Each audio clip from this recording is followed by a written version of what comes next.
I was born in Chicago, Illinois. So I'm the third generation a native born here.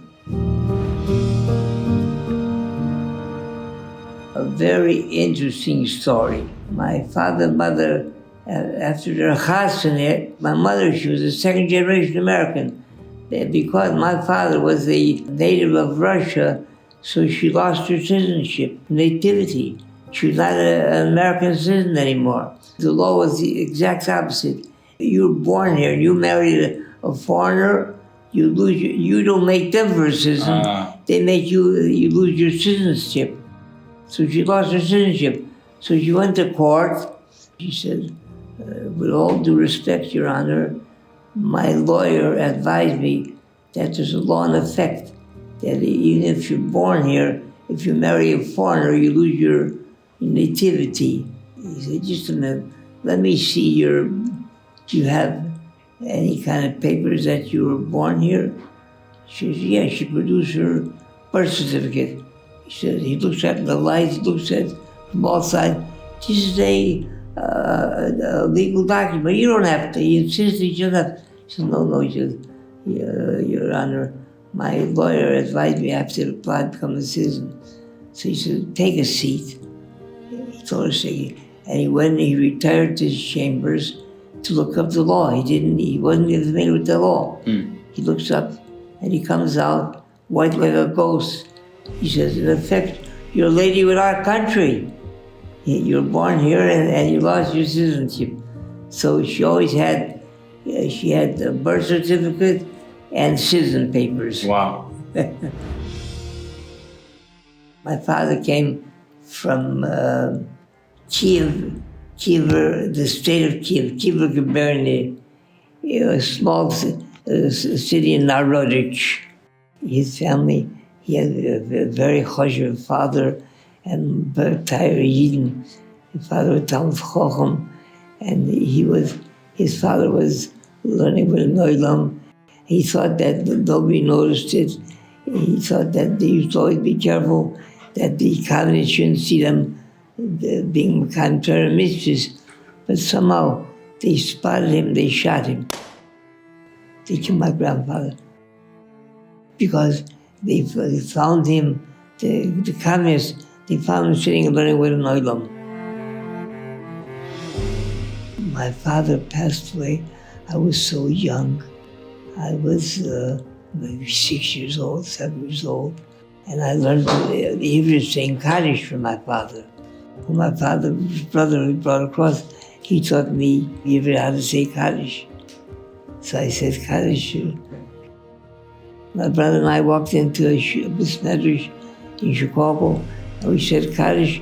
Half the bris medrash was in tears. They saw two little Yosefim saying Kaddish.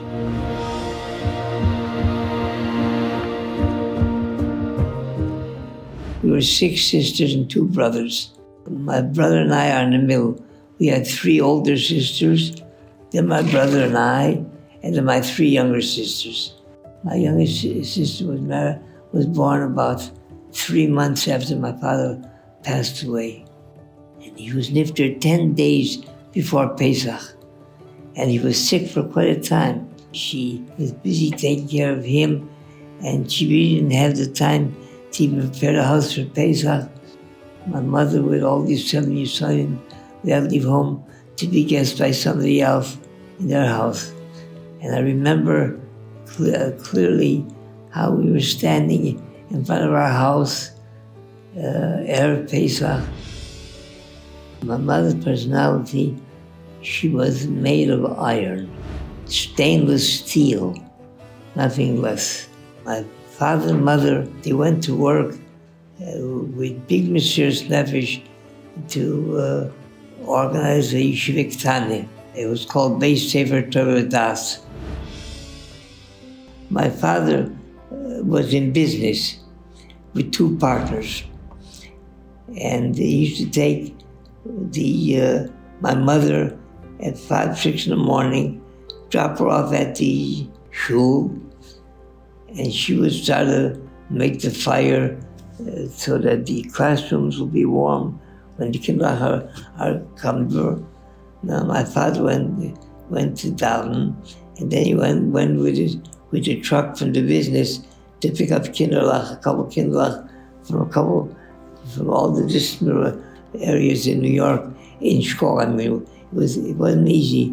It's always hard to raise money for yeshivas, but that time, the money was of course a problem, but the bigger problem was to short children. And the ones that were the most difficult ones to approach and the least receptive were the children of the Rebbes and the Rabbonim. They wouldn't hear of saying their children to. So there's all children from Balabatchi houses that they were able to canvass to come to yeshiva. We ran away from that, from Europe. What are we talking about? That's why we didn't have what to eat in Europe. Why did we came to America? Because we were from. This is America, not the place for that. They wouldn't hear of it. Or they would say, that's good for if you want to be a rabbi. Our children, we don't want to be a rabbi. It's good enough that he goes 2 hours a day. That's plenty. That's enough for us. Like it says in Nitzavim, that Loi Bashamayim, they said it's maybe for Malachim, a day school, but not for you, not for a Basar of them, not for human beings. They ran into such obstacles, my goodness gracious. But then after a while, my father and mother got a name that they're a little bit deranged. Here in America, they're gonna give them that kind of an education. So people, whoever they continued approaching, they would just listen, and if it was somebody who didn't know my father and mother, so somebody else would put behind my father and mother's back. They would go like this, let them know that they're not all there. My father and mother are there. Don't argue with them, just listen and forget about it.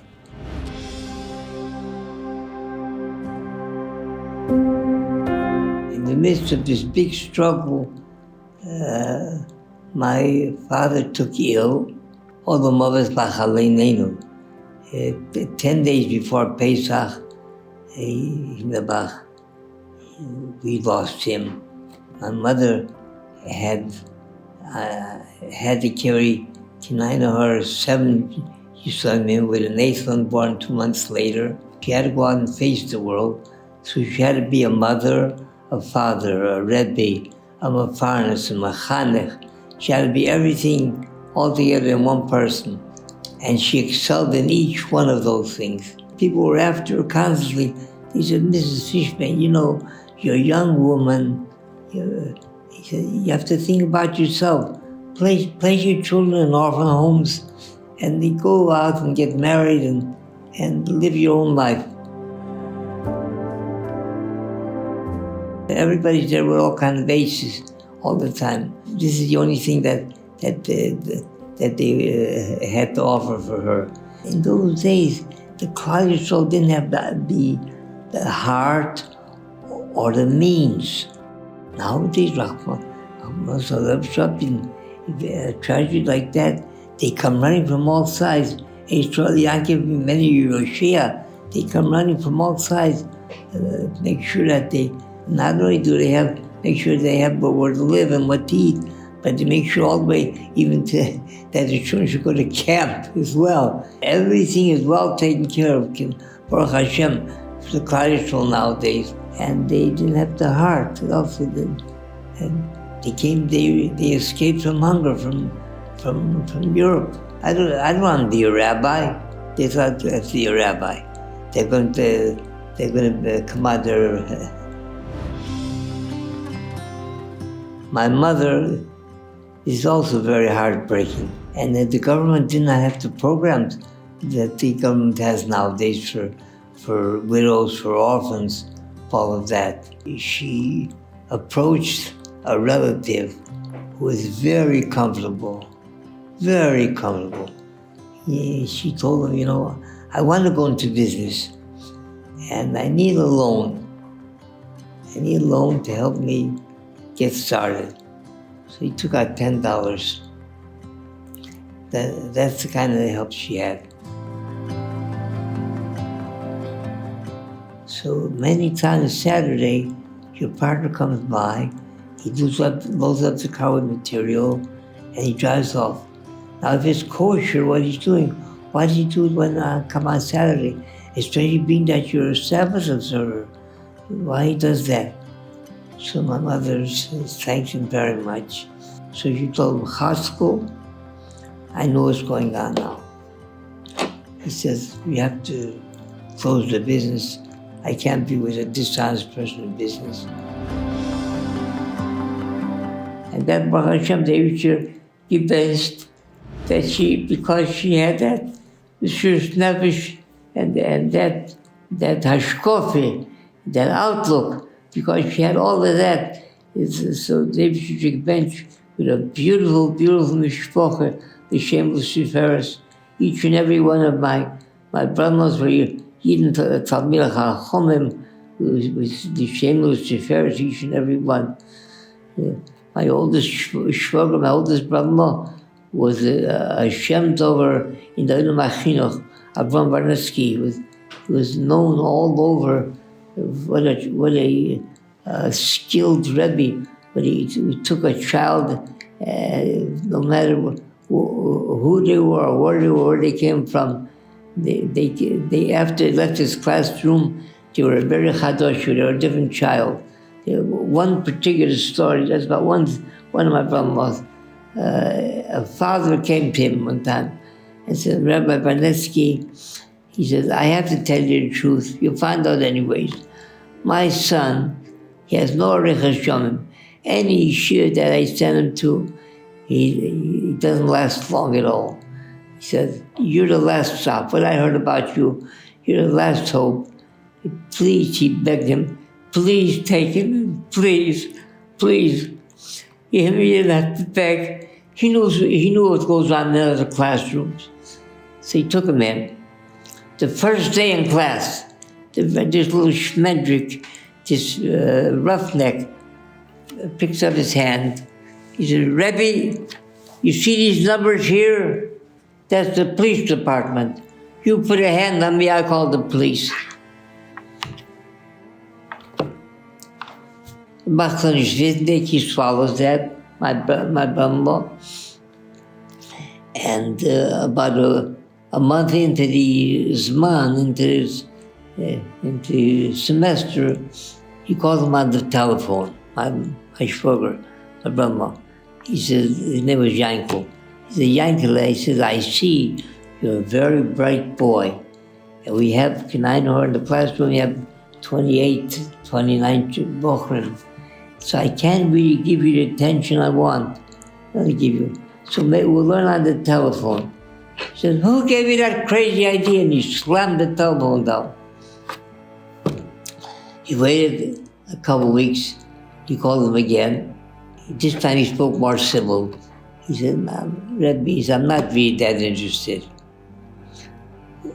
This bocher, who raised his hand and said, these are the police department numbers, my shwager, Rabbi Barnetsky, was davening in a Besmedrish in Borough Park one morning, Shari Yosher, Rabbi Rosenbluth's Besmedrish. And a younger man, dressed like a real yeshiva man, came over to him. He said, Rabbi Barnetsky, would you recognize me? Do you remember a little fresh kid raising his hand and saying, police department numbers? That's me. I'm a Rosh Koil in Yerushalayim now. Stories upon stories, what he accomplished. That was one song. When my older brother was about 15, so she decided in Chicago there's no real Mokum Torah for him. She decided she wants him to Torah's us. So she went to one of the Chosh to Rabbanim in Chicago, and she told him that she needs a letter of recommendation to Reb Shlomo Hyman, Rosh Yeshiva Zechron Brocha, and Shagafayel Medlovich. She wants to send her son to Radas. He said, "Oh," he says to her, "that's very admirable, but you don't have to send your son to New York. Just go send them their friend to send a boy all alone to New York. Look at me, I don't send my children away. This Rav had sons. He didn't send away." So my mother said, with all due respect, for my children, I want something more than Chicago has to offer. He said, "No. My conscience can't let me do it." So she says to Rabbi, "It can take an hour, it can take a week, it can take a month. This chair I'm sitting on now, I'm not moving from here until I get that letter." He took a look at her, and he quickly opened up his drawer, and he wrote out a letter of Hamlotzi to Rosh Yeshiva, to the Mnal of Radas.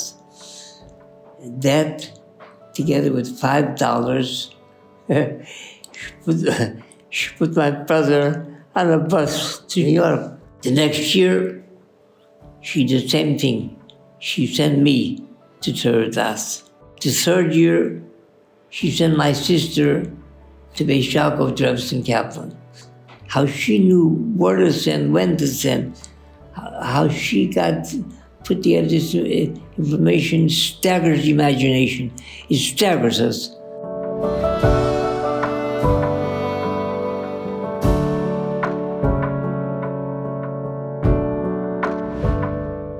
When Rav Elchonon was leaving after 6 weeks, so he said he wants to wish my mother lots of nachas for everything that she went through.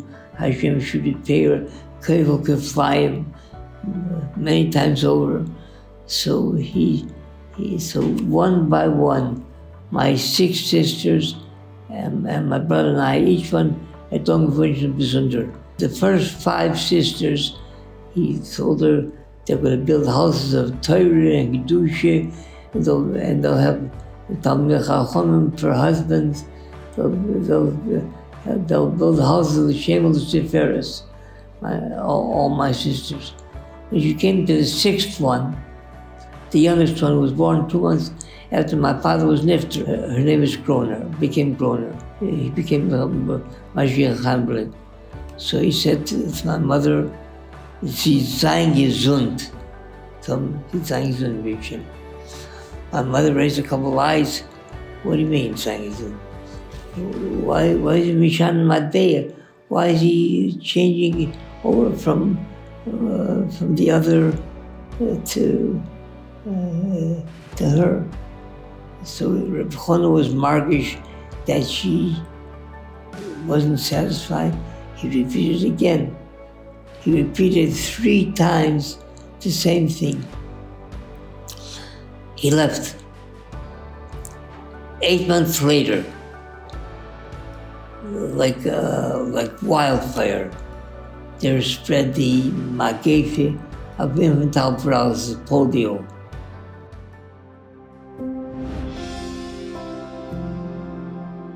Brother and I, we went to daven Shabbos morning. When we came home, it's hysteria in the house. They're screaming. They're pulling their hair from their head. My brother and I asked, "What's the matter?" He said that the polio struck my younger sister, my baby sister. And it even started to paralyze her swallowing glands. My mother tried to give her something to drink, so she started to choke on it. So mother ran with her to the hospital. So we immediately made Kiddush. We took a little bite, and we walked to the hospital 2.5 hours away. We came to the hospital, and we see in front of us, my mother is standing and talking with the doctor.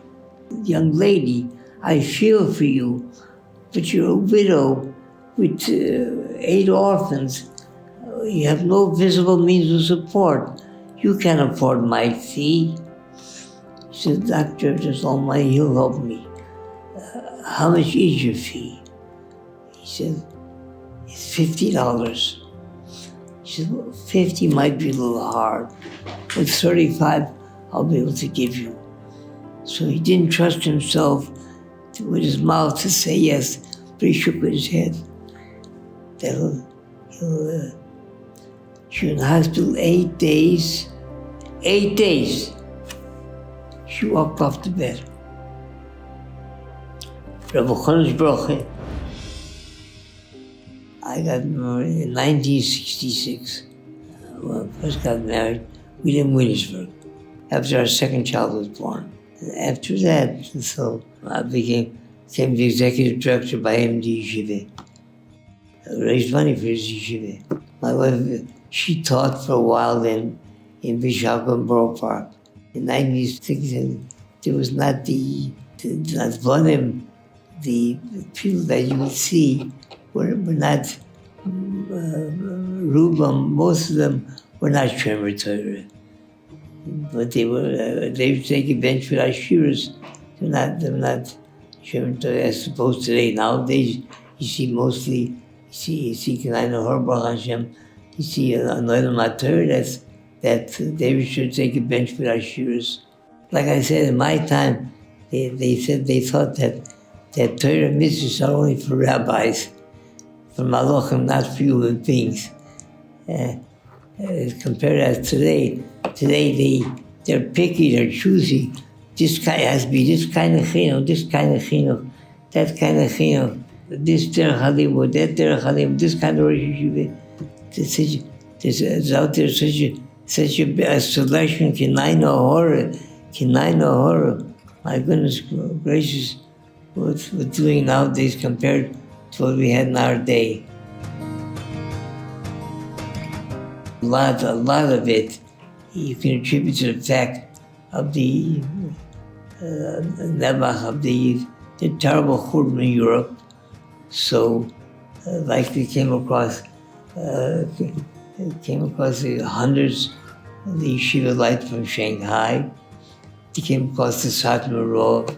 They came across all these gedolim that came across, and they helped to build the whole ruach and everything that we have today in America.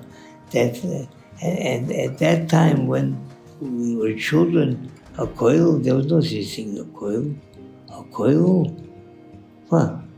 Like he tells over, Shmuel Brock, he tells over that when a big mother took him as a son-in-law, so he told him, he signed with him a contract that he gives him a percentage of his own earnings so he could sit and learn. So, younger man, a koil younger man, there's no such thing like that. It was after these came across, and then Rabbi Kaplan started building Beishapo and instilling into the girls that you have to marry a Ben Torah, Talmud Chacham, that the girls would go to work and support the husbands, and the husband would sit and learn. And then the koil became the order of the day. Now you're an outcast. If you don't marry a koil younger man, you look down upon. But those days, it was the other way around. If somebody was learning koil, he had to be careful to hide it, not to be confronted with all kind of nasty remarks. Why don't you go to work? What are you sitting there? Go to work. I moved to the mountains. To bolster my income, I took a position in one of the towns in the mountains, town of Hurleyville. I took a position to down for them Rosh Yom Kippur. They didn't have a robe. So I down for them and I spoke for them. I made their Yom Noraim for them. He said they enjoyed very much my davening, I spoke, but I'd be interested maybe becoming a rabbi. So I sat down with my wife, we talked it over, and the children were young, even though there was no real chinuch up in the mountains at that time. And the children were not of, they were not of the chinuch age to send them up to yeshiva. So I moved to Hurleyville. I became a Rav in Hurleyville. Well, the Lumsder yeshiva quite a bit. I learned by him also, quite a bit by him and by Rav Gusman, these two. And being a Rav in Hurleyville, yeah, what was that like?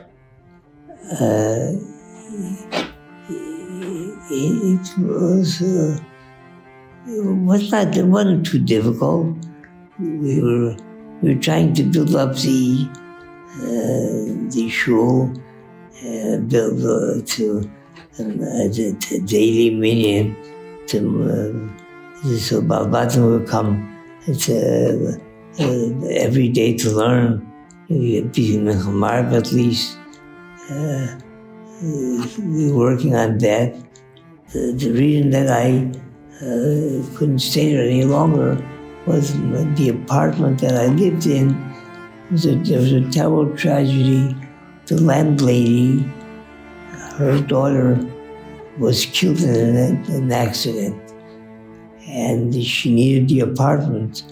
So there was nothing available for me in Hurleyville.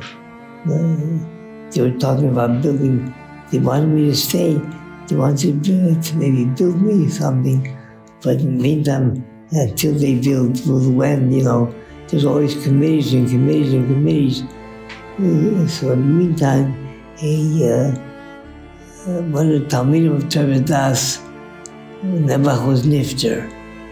His name was Meir Detnoff. So I knew him from Torah Das. So they wanted to have a memorial meeting. He was there a number of years, so I made a memorial meeting, and I spoke, and they enjoyed very much. I knew them, what I said all about him. I spoke. They were very moved. So they asked me if I would maybe become to be the Rav there by them. It was just about the time that I had no living quarters in Hurleyville. So we moved from Hurleyville to White Lake. I became Rav in White Lake. As a rabbi. And my fourth child was born in White Lake. The rest of my children were born in White Lake. I have 6 boys and 7 girls.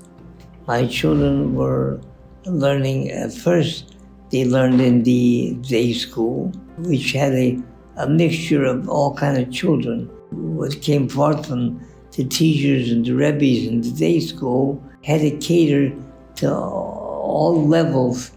So it couldn't be as intense as our children should take and could take.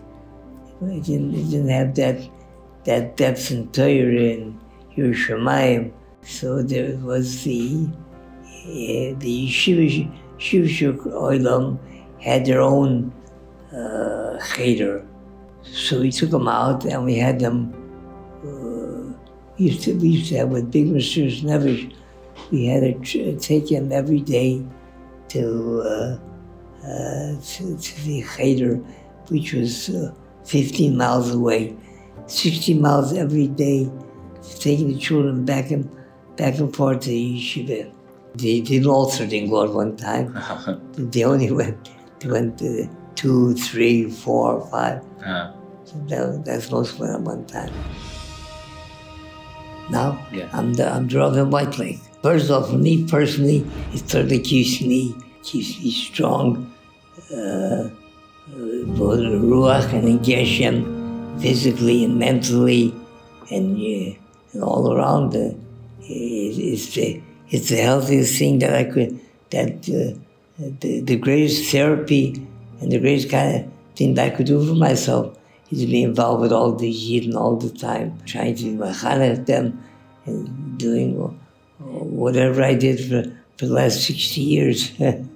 Very worthwhile, everything you put into it, because that people realize the truth has, the emes has such a koyach in it that even the most degraded, the most corrupt human being, even a gypsy, they get, the emes has such power that it overpowers them. It's also an inspiration, and on the level of chinuch, it's an inspiration for them to see that you stand by your standards, you don't compromise, in no way are you giving in to any of the modern, so-called modern standards, all the modern way of living. No compromise whatsoever. My family, they gave me a big brocha. They were always behind me, always cooperating, always helping, always ready to help and to do and to take care of whatever has to be taken care of. Without them, we couldn't have done. We couldn't have made it. We could not have made it. It's not me alone. It's them also. Like they should all live to see Mashiach and be in Beis HaMikdash with Gesundheit and with Nachas from their children and their grandchildren, their great-grandchildren, all of them. My mother, when she wanted to have Chol Yisrael for these Orchin, for all of them. So she found somebody that had a cow. He was a Nerach Yid. He would bring her milk and cheese and cream. Chol Yisrael, milk and cheese and cream. That was quite a mysterious leverage for to get that milk at that time. At that time before Chol Yisrael, before Chol Yisrael was in America. Another beautiful story. We went to public school in the morning until 3 o'clock. And then 4 o'clock we went to whatever there was available, a chinuch, that's a Sunday school, they call Shanda school, a joke. But they used to be 2 or 3 days a week from 4 to 6. That was the whole year, Shema and Torah, Midas, Hashkov, everything had to be packed in to those 2 hours after you were drained. Your whole attention span was taken up by the morning public school. So in the public school, by them, respect, everything is Moshe Kapar, Balahapachu. What they call their hairs, by us is Amratras. So you're not allowed to wear any kind of hat in the classroom. That's respect. Take off your hat, that's respect. He wore a yarmulke. So teach him, Abraham, remove that little cap. So he boy, 8, 9 years old, 10 years old, he know how to explain it to her about it. He came time. He has to go with a yarmulke. So she said, you must remove that hat. You're sitting in a classroom, you gotta have respect. So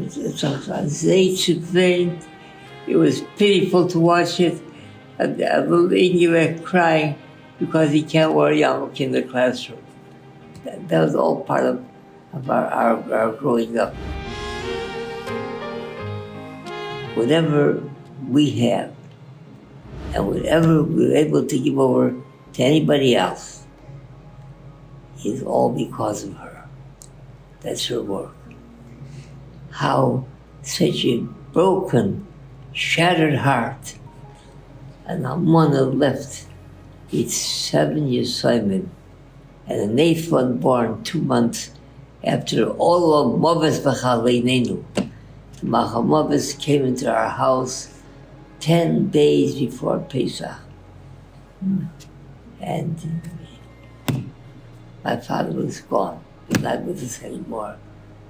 And from that broken, shattered heart, she managed to build a house. The shame was reversed. Such a complete thing from such a broken heart. She, Baruch Hashem, she saw every one of her children. She led all of those 7 children to the chuppah. One woman all alone, 7 children led to the chuppah. They should look at their Bobby, the elder Bobby, my Rebson, her devotion and her how she mingles so beautifully, just by being herself, without any airs, without any pretense, just by being yourself. That